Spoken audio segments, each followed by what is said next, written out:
Hey you guys, I hope y'all are having a great day today. It's been a while since I've been on, mostly because I've been contemplating and praying about what's going on in the Middle East between Israel and Hamas. And so there's a few things I just want to talk about with you briefly today, and comment below like always if you have anything to add or anything to say. But the first thing is Isaiah 17:1. This is the prophecy yet to be fulfilled about the destruction of Damascus. Anytime there's conflict with Israel, this is something I think about, something that is in the back of my mind, as I'm sure is the same with you guys. Psalm 83 is another one. Psalm 83 is a prophecy that some people believe has been fulfilled already, or is yet to be fulfilled, or is being fulfilled right now.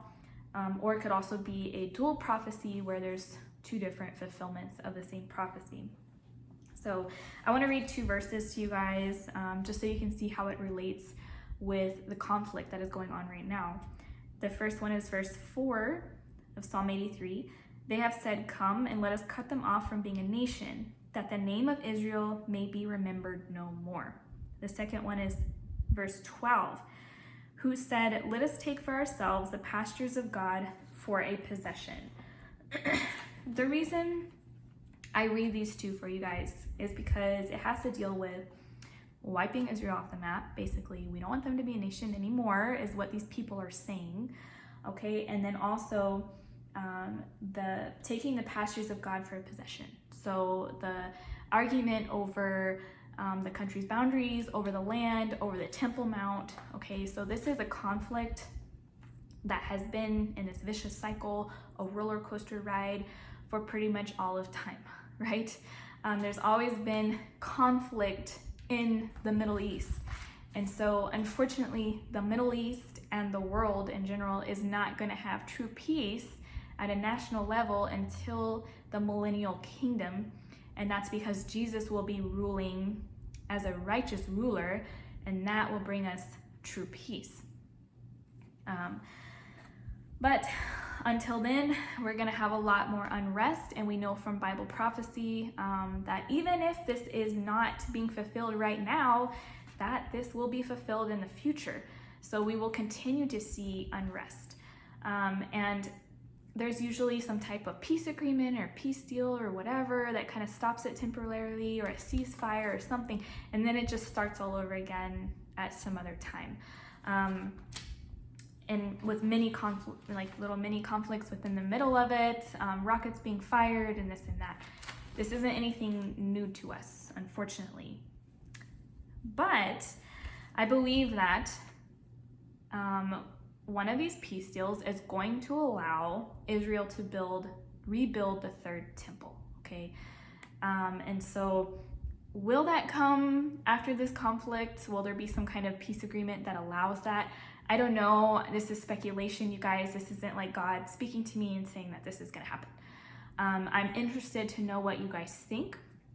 But because we are so close to the rapture of the church, and the rapture can be at any time, it is a possibility that the third temple will be built very soon.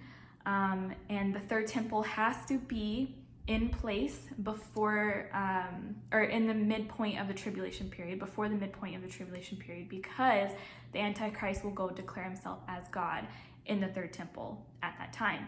That is a fact, that is Bible prophecy, that is going to come to play exactly as God has prophesied that it will.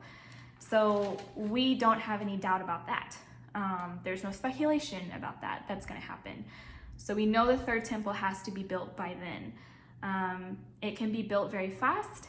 It may not take years for it to be built. They are pretty much ready to build it. They have the plans, they have the materials, they have the priests, they're working on the red heifer. So, it can be built very fast. But will we see some type of agreement that allows Israel to go ahead and build their third temple? So that's, a possibility. Like I said, I'm not saying that that is 100% going to happen, but it's just something to think about.